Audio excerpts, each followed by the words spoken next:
রুহুকে বলা হয়েছে পরমাত্মা আর নফসকে বলা হয়েছে জীবাত্মা। এই জীবাত্মা অর্থাৎ পশুত্ব, এর কাজই হলো মানুষের সর্বসময় খারাপ কাজে উস্কানি দেওয়া। 24টা ঘন্টা সে যখনই সুযোগ পাবে একটা মানুষকে খারাপ কাজে উস্কানি দেবে। অথচ সে প্রত্যেকটা মানুষের ভিতরে রয়ে গেছে, মানুষ বুঝতে পারছে না। যেমন দেখা গেছে আমরা এই মুহূর্তে জুমার নামাজ কায়েম করে আসলাম, তা জুম্মার নামাজে দাঁড়িয়ে আমরা প্রত্যেকে আউযুবিল্লাহি মিনাশ শাইতানির রাজিম পাঠ করেছি যে আল্লাহ শয়তানের হাত থেকে তুমি আমাদের হেফাজত করে দাও। কিন্তু আমরা কেউ বলিনি আল্লাহ শয়তান নফসের হাত থেকে আমাদের হেফাজত করে দাও, কারণ নফসটা আমার ভিতরে রয়ে গেছে।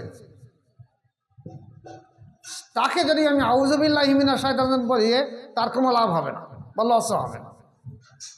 সে একমাত্র ভয় করে কিসে? আল্লাহ পাকের জিকির। উপস্থিত সুধী মণ্ডলী, পর্দার অন্তরালে আমার মা ও বোনেরা, যেহেতু সময়টা শুক্রবার এবং নামাজ বাদ, তাই আলোচনাটা ছোট্ট করে দিয়ে দেব। অনুষ্ঠানটা হলো একটা দোয়ার অনুষ্ঠান। অল্প সময় কিছু আলোচনা দেখে একটু দোয়া করে দিই। আমরা এখানে যারা উপস্থিত হয়েছি, আমরা অধিকাংশ ব্যক্তি কোনো একটা তরিকার অনুসারী।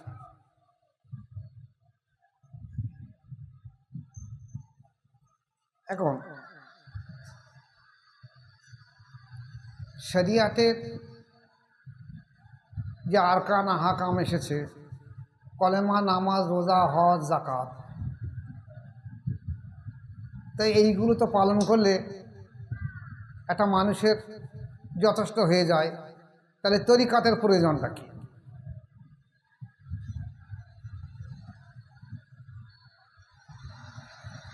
দেখুন, রসুল পাক সাল্লাল্লাহু আলাইহি সাল্লামের জমানায়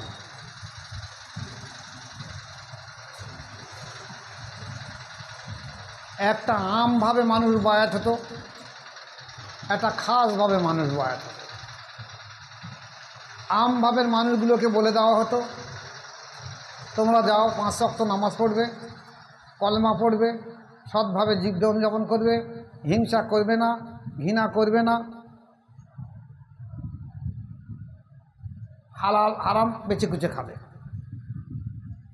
আর একটা দল ছিল যেটা হলো খাস, কিন্তু সবাই বায়াত হয়েছে। এই খাসেরা অধিকাংশ আসাপে সুপায় থাকতো।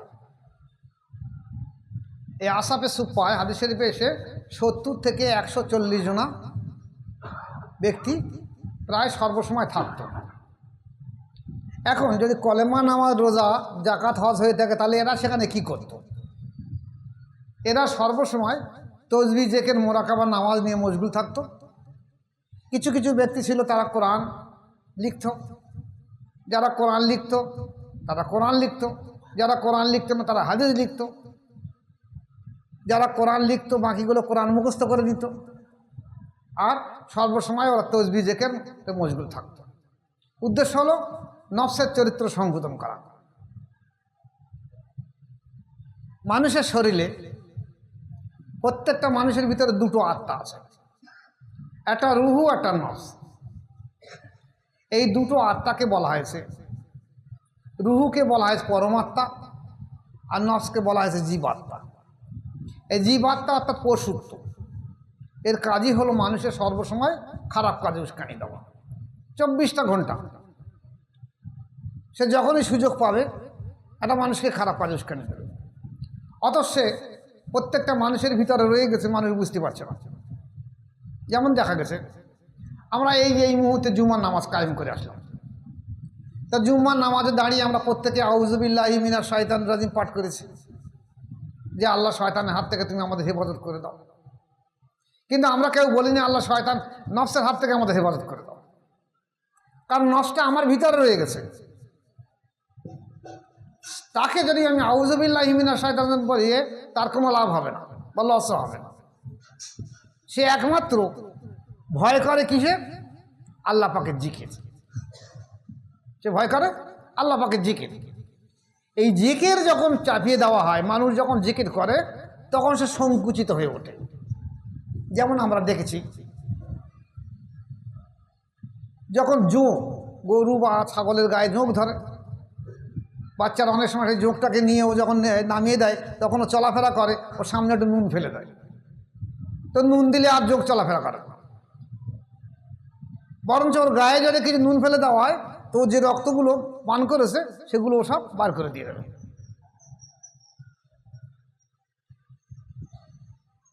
তেমনি যেমন আমরা দেখেছি, আমরা আপনাদের দিকে হয় কি জানেন, সে লাল কেন্ন হয়, কালো কেন্ন হয়, যদি একটু কেরাসিন বা পেট্রোল সামনে দেওয়া হয় তো অসুবিধা যাবে না, ও ভয় করে উড়ে। তা আমার প্রত্যেকটা মানুষের ভিতরে যে নফসে আম্মারা আছে, যেটা আল্লাহ পাক বলেন ইন্নান নাফসাল আম্মারা তুমি সুই, নিশ্চয়ই এই নফস বারবার তোমাকে খারাপ কাজে উস্কানি দেবে, বারবার। কতবার তার সংখ্যা নেই। দুনিয়ায় ভূমিষ্ঠ হবার সঙ্গে থেকে মৃত্যুর আগ পর্যন্ত, 1 সেকেন্ড আগ পর্যন্ত, যখন আপনার বডি থেকে, ফিজিক্যাল বডি থেকে আত্মা বেরিয়ে যাবে, তার আগ পর্যন্ত সে ধোঁকা দিতে থাকবে। যদি সে আপনার মৃত্যুর আগ পর্যন্ত সত্যিকার ধোঁকা দিতে পেরেছে তাহলে আপনি ধ্বংস হয়ে যান, বরবাদ হয়ে যাবেন। তাই এর জন্যে বাঁচার জন্য রসুল পাক সাল্লাল্লাহু আলাইহি ওয়াসাল্লাম ওই আসাফে সুফাদের বললেন কি, তোমরা 24টা ঘন্টা আল্লাহ পাকের জিকির করো। জিকিরের টাকা শ্রেষ্ঠ জিনিস কিছু নেই যা নফসকে দমন করতে পারে বা নফসের চরিত্র সংশোধন করতে পারে। এই দিকে লক্ষ্য রেখে পরবর্তী প্রজন্মে অলিয়া উলিয়ারা সর্বসময় একটা নফসের চরিত্র সংশোধন করার জন্য সর্বসময় একটা জিকিরের অবস্থা জারি রেখে দিয়েছে।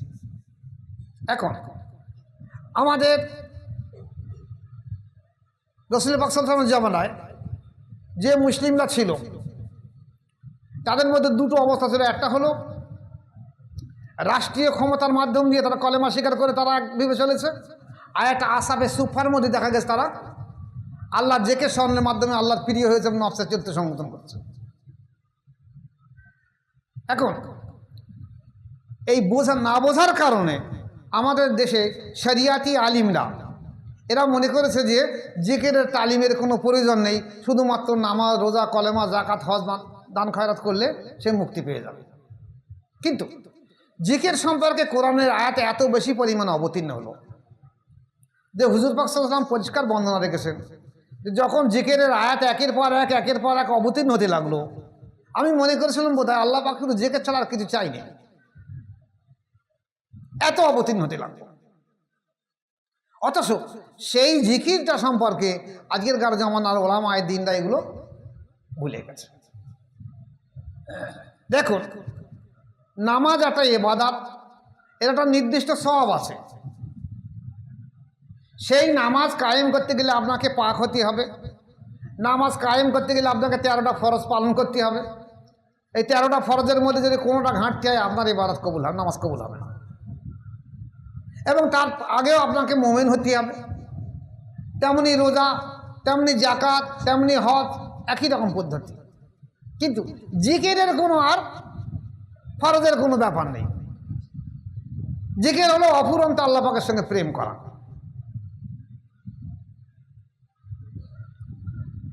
আর এই জিকিরের মাধ্যম দিয়ে একমাত্র মানুষের নফস বা চরিত্র সংশোধন হয়ে ওঠে। বলা হয়েছে মানুষের যে নফস, কোরআন শরীফে এসে 3টে নফস, নফসে আম্মারা, নফসে লওয়ামা, নফসে মুতমাইন্না।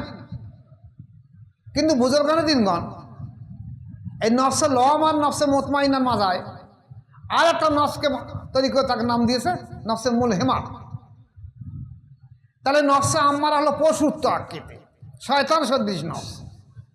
তো সেই শয়তান সদৃশ নফস যদি আপনার ভিতরে থেকে থাকে, আপনি যদি নামাজ পড়েন, রোজা করেন, দান, সাদগা, হজ যাই করেন না কেন, সবের মাধ্যম দিয়ে কিন্তু আপনার নফস শক্তিশালী হবে। কারণ আপনি এই খোরাকটা নফসকে দিয়ে দিচ্ছেন। তাই দেখা গেছে যদি একটা মানুষ নফসের চরিত্র সংশোধন না করেছে, সে যত ভালো কাজ করুক, সমস্ত ভালো কাজগুলো তার নফসকে আরো খুশি পয়দা করে দিবে। যার জন্য আমরা দেখেছি একটা লোক হাজ থেকে ফিরে এসে তার সামনে আর কথা বলা যায় না, আমি হাজি সাহেব। একটা মানুষে কিছুই জানে না, ফরজ, ওয়াজিব, সুন্নত কিছু জানে না, সে যদি একটুখানি 5 ওয়াক্ত নামাজ পড়ছে কিংবা জুম্মার নামাজ পড়তে গেছে, তার সামনে কথা বলার মতন নেই, আমি জুম্মার নামাজ পড়িয়েছি, জানো আমি নামাজ পড়েছি 5 ওয়াক্ত, এমনভাবে করে। অথচ এই নামাজ সর্বোত্তম ইবাদতের মধ্যে একটা উত্তম ইবাদত, কিন্তু যে পদ্ধতির মাধ্যমে নামাজ কায়েম করতে হবে সেই পদ্ধতির মাধ্যমে আমাদের না হয় না। যেমন আল্লাহ পাক কোরআনে বলছে আকিমুস সালাত আল যিকরি, নামাজ কায়েম করো আমার স্মরণের ভিতর থেকে। এ সাধারণ মানুষ, সাধারণ মাওলানা মৌলবীকে যদি বলা হয় তো কারোর বোধগম্যে আসবে না যে স্মরণের ভিতর থেকে কিভাবে নামাজ কায়েম করবে। তারা একথা ব্যাখ্যা করবে যে নামাজ হলো আল্লাহ পাকের স্মরণ, কিন্তু স্মরণের ভিতর থেকে যে নামাজ প্রতিষ্ঠা করতে হবে, যারা ইলমে তাসাউফপন্থী, তরিকাতপন্থী, যাদের অন্তর আল্লাহ জিকিরে জারি আছে, 2 লতিফা 5 লতিফা 10 লতিফা জিন্দা আছে, তারা বুঝতে পারবে যে যখন আমার লতিফাগুলো আল্লাহর জিকিরে জারি আছে, সেই লতিফার দিকে খেয়াল করে আমি যখন নামাজ কায়েম করি তখন আমার মন আর অন্যদিকে ছড়িয়ে পড়বে না। এইটা হলো আকিমুস সালাত আল যিকরি, নামাজের স্মরণের ভিতর দিকে নামাজ কায়েম করা। এখন এই যে স্মরণ করা, এই যে জেকের করা, জেকেরের মাধ্যমে স্মরণ করা, এই জেকেরের সওয়াব কত গুণ বেশি বলা হয়েছে? সর্বোত্তম জিনিস হলো আল্লাহ পাকের জিকির। সর্বোত্তম জিকির হলো, সর্বোত্তম আল্লাহ পাকের ইবাদত হলো আল্লাহর জিকির। এখন এই জিকির 2 রকম বলা হয়েছে, একটা জলি জিকির, একটা খফি জিকির। জলি জিকির এত জোরে বলা হয়েছে তুমি এমনভাবে জিকির করো যেন তোমার কান শুনতে পায়, যেটা আমাদের দেশে কাদরিয়া এবং চিশতিয়া তরিকার বুজুর্গরা করেছে, যে এত জোরে জলি জিকির করো যেন তোমার কান শুনতে পায়। এমনকি তোমার পাশে যদি কোনো নামাজি লোক থাকে তার জন্য নামাজের ক্ষতি না হয়, কোনো ব্যক্তি ঘুমিয়ে থাকে তার জন্য ঘুমের কষ্ট না হয়, এমনভাবে তুমি জলি জিকির করো। আর একটা জিকির হলো খফি জিকির। এই খফি জিকির হলো মনে মনে জিকির। মনে মনে জিকির হলো সেখানে আর কেউ জানবে না। এখন এই খফি জিকিরের মধ্যে আর একটা ভাগ এসেছে, খফি জিকিরের মধ্যে আরেকটা ভাগ এসেছে কলবি জিকির। কলবি জিকির মানে হলো কলব আল্লাহ জিকির করবে। খফি জিকির মানে হলো মনে মনে জিকির করা। যেমন দেখা গেছে আপনি মনে মনে যখন জিকির করছেন, আপনার এই 2 কাঁধের ফেরেশতা কিন্তু জানতে পারছে আপনি জিকির করছেন, কিন্তু কলবি জিকির করলে 2 ফেরেশতা জানতে পারবে না। এই সম্পর্কে একটা হাদিস শরীফ এসেছে, এটা আলোচনা করে আপনাদের কাছ থেকে বিদায় নেব। যে জিকিরের শব্দ এই 2 কাঁধের ফেরেশতা জানতে পারে না। রাসূল পাক সাল্লাল্লাহু আলাইহি ওয়াসাল্লাম বলেন যে আল্লাহ পাক সেই জিকিরের সওয়াব 70 গুণ বৃদ্ধি করে দিয়ে দেবে, ফেরেশতা জানতে পারে না। এখন এর প্রমাণ এসেছে হাদিস শরীফে যে কাল কিয়ামতের ময়দানে যখন আল্লাহ পাকের সামনে প্রত্যেকটা মানুষের ভালো এবং খারাপ, নেকি এবং বদি সমস্ত হিসেব যখন তার সামনে এনে হাজির করে দেওয়া হবে, আল্লাহ পাক এই 2 ফেরেশতাকে জিজ্ঞাসা করবেন যে তোমরা খেয়াল করো আর কিছু বাদ গেছে কিনা। এই 2 ফেরেশতা বলবে আল্লাহ পাক আমরা তো কিছুই ছেড়ে দেইনি, আমরা যা জানি সব লিখে দিয়েছি। এমনকি এখানের ফেরেশতা বলবে আল্লাহ পাক ও যখন ভালো কাজে নিয়ত করার সঙ্গে সঙ্গে একটা সব লিখে দিয়েছি, আর যখন কাজ করেছে তখন এবার কাজের বদলা হিসেবে সব লিখেছি। কোনো কাজে 1টা সব, কোনো কাজে 2টো সব, কোনো কাজে 10টা সব লিখে দিয়েছে। আর এ যখন খারাপ কাজ করার সঙ্গে সঙ্গে যখন গুনাহ লিখতে চেয়েছে, আমি বলেছি তুমি একটু দেরি করো, ও আগে গুনার কাজটা করুক তারপরে এখন লিখছো কেন? তাহলে আমিও যেমন জেনে লিখেছি ও তেমন জেনে লিখেছে, তাহলে আমরা কিছু বাদ দেই। আল্লাহ পাক বলবেন দেখো আমি জানি এ ব্যক্তি এমন কিছু ইবাদত করত যেটা তোমরা 2 কাঁধের ফেরেশতাও জানতে পারো। এরা বলবে পরওয়ারদিগার বানিয়াত আমরা তো সর্বসময়ের ওতপ্রোতভাবে জড়িত ছিলাম, এ যদি কোনো একটা কুচিন্তা করতো আমরা জানতে পারতাম, সুচিন্তা করতো জানতে পারতাম, আর আপনি বলছেন যে ও এমন কিছু ইবাদত করছে আমরা জানি না, আমরা তো কোনদিন ঘুমাইনি, ও ঘুমিয়েছে। ও ঘুমিয়ে যখন আল্লাহ তোমার স্মরণ করছে তখন আমরা ইবাদত লিখছি। যখন ঘুমিয়ে, যারা তাসাউফপন্থী তারা জানে, কয়েকটা লতিফা যারা জেন্দা হয় তারা জানে যে তারা ঘুমায় এবং সর্বসময় আল্লাহ আল্লাহ জিকির করে। তারা ঘুমায় এবং সর্বসময় লা ইলাহা ইল্লাল্লাহ জিকির করে। ঘুমও কম হয় না, জিকিরও কম হয় না। আল্লাহ পাক এই দুই ফেরেশতাকে বলবেন, দেখো তোমরা জানো না এই ব্যক্তি এমন কিছু ইবাদত করত, সেটা হলো কলবি জিকির। যে জিকির ও কলবের সঙ্গে সম্পর্ক রাখতো, আর কলবের সঙ্গে আমার সম্পর্ক। তাই আমি ছাড়া কেউ জানে না, তোমরা দুই ফেরেশতাও জানতে পারো না। এমনকি তার পাশে যদি কোনো কেউ থেকে থাকে, তার প্রিয় ধর্মিনী, সহধর্মিনী, তার সব থেকে মহব্বতের ব্যক্তি, সে যদি তার কাছে থেকে থাকে তবু সে জানতে পারবে না যে আমার স্বামী জিকির করছে। এমনকি স্ত্রীও জানবে না, বা স্বামীও জানবে না তার স্ত্রী জিকির করছে। এক কলবি জিকির এমনই এক দরজা।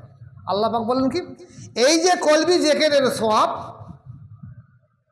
অন্য জিকিরের তুলনায়, অন্য ইবাদতের তুলনায় 70 গুণ বেশি। আর যেহেতু এই ইবাদত তোমরা জানো না এই ফেরেশতারা, তাহলে এর সওয়াব আমি তোমাদের সামনে দেব না। আমি আল্লাহ পাক, ও যখন আমার সঙ্গে প্রেম করার জন্য দুনিয়ার সমস্ত কিছু থেকে বিচ্ছিন্ন হয়েছে, ওই একমাত্র আমার উপর প্রেম রেখে দিয়েছে, স্মরণ রেখে দিয়েছে। শয়নে স্বপনে ঘুমিয়ে সর্বসময় যে কোনো কাজ কাম করেছে, কিন্তু আমার স্মরণ ভুলিনি। আমি আল্লাহ পাক ওর সওয়াব খাস করে আমি আমার নিজ রহমতে কুদরতি হাতের মাধ্যম দিয়ে ওর সওয়াব দিয়ে নেব। এখন আসুন,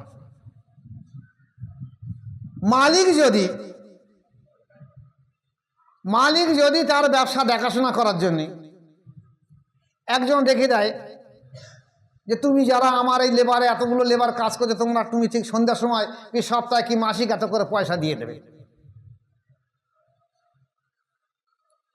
মালিক রেখে দিয়েছে।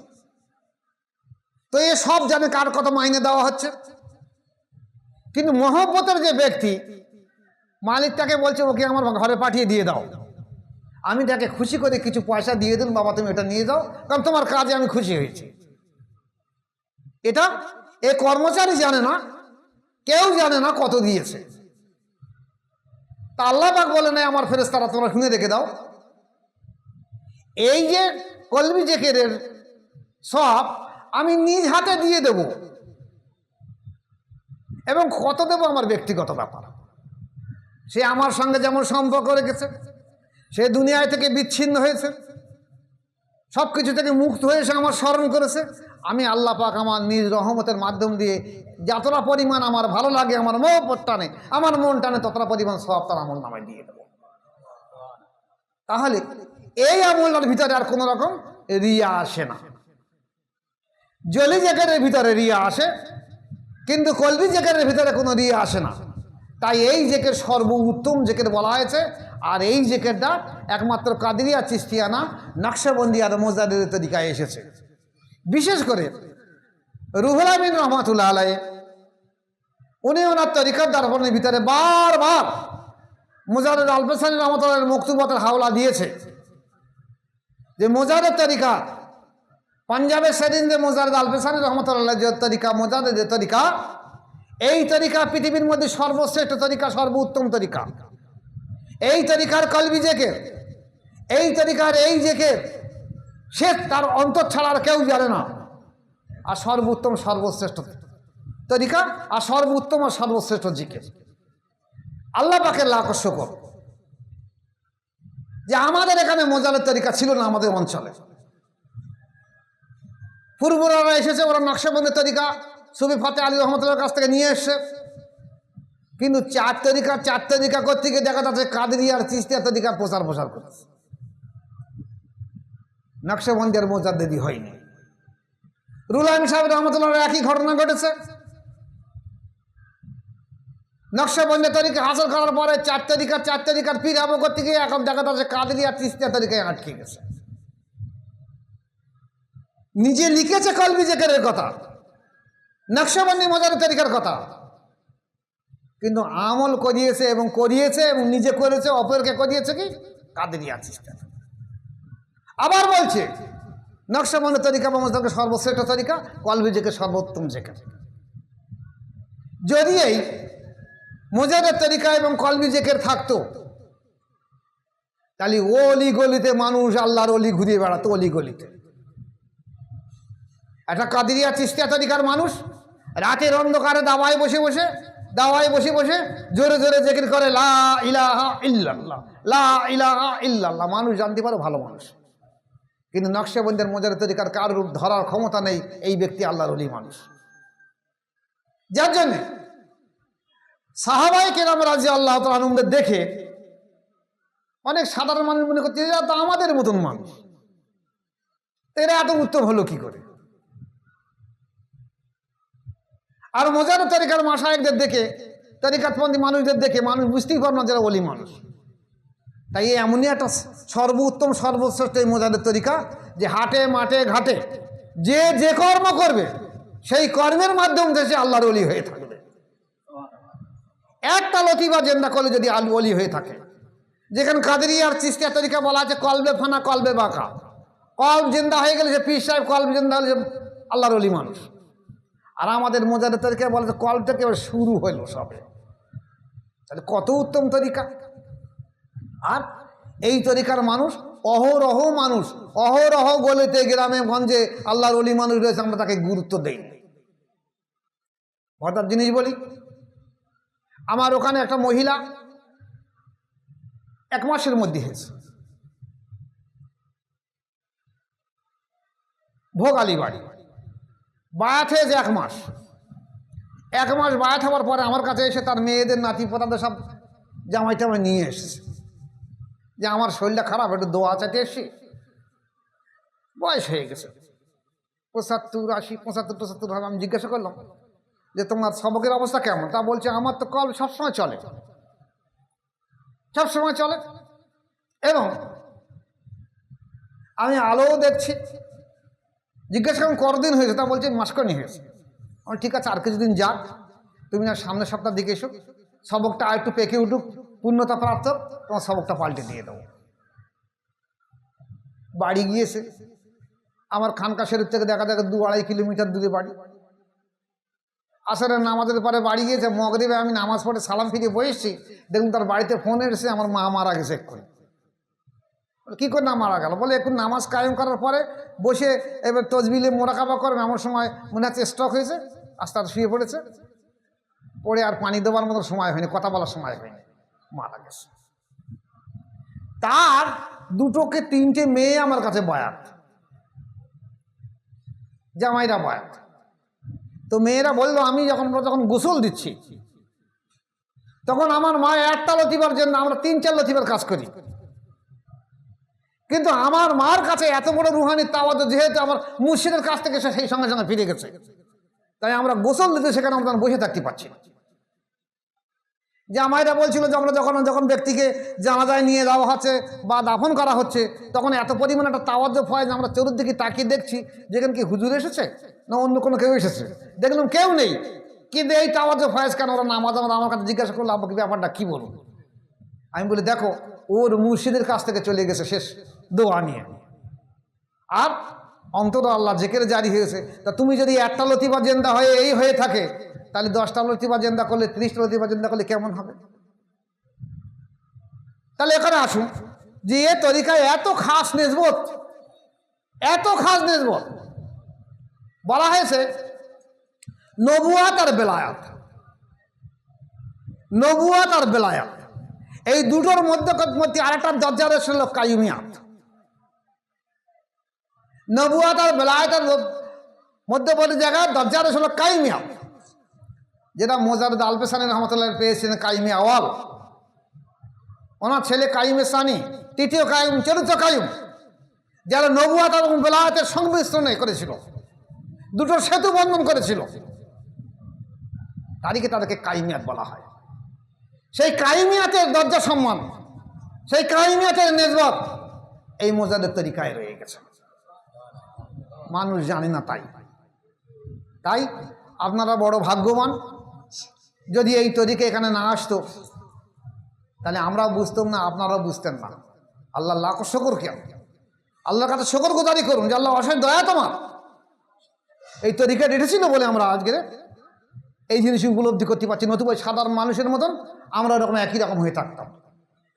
আর এই তরিকা বাংলার বুকে এনেছে হাজী রিয়াস আলী খান শাহজাহানপুরি রহমতুল্লাহ আলাই। উনি এসেছে এখানে বাংলাদেশে অনেককে খেলাফত দিয়ে গেছে, তার মধ্যে হাসনাবাদে আমিনুদ্দিন হাসনাবাদী রহমতুল্লাহ খেলাফত দিয়েছে। উনি ওনার দুটো খেলাফত দিয়ে গেছে, তার মধ্যে প্রথম খলিফা হলো চৈতে মুজিবর সাহেব, দ্বিতীয় খলিফা হলো ওনার সন্তান আব্দুল হাকিম, হেকিম আব্দুল হাকিম রহমতুল্লাহ আলাই। সেই হেকিম আব্দুল হাকিম রহমতুল্লাহ কাছ থেকে আমার মুর্শিদ শাহ সুফি জয়নুল আবিদিন মুজাদ্দিদি রহমতুল্লাহ আলাই এই মোজারে তরিকার খেলাফত পাওয়ার পরে, ভাঙড়ে আসার পরে আমাকে খেলাফত দেয়। এখন দেখা যাচ্ছে আমার মাধ্যম দিয়ে শুধু বাংলা না, ভারতবর্ষ না, উপমহাদেশে চতুর্দিকে এই মোজারের তরিকা প্রচার চলছে। আপনারা দোয়া রাখুন যে আল্লাহ পাক যেন এই মোজারের তরিকায় আমাদেরকে টিকিয়ে রাখে, কায়েম রাখে, এবং এই তরিকা যেন উত্তরোত্তর বৃদ্ধি পেয়ে সারা বিশ্ব জুড়ে মোজারের তরিকা জিন্দা হয়ে যায়। আল্লাহ পাক আমাদের প্রত্যেকের উপর টিকে থাকা, কায়েম থাকা তৌফিক দেখ। ওমা আলাইনিল্লাল বালাগ। আসসালামু আলাইকুম ওয়া রাহমাতুল্লাহি ওয়া বারাকাতুহু।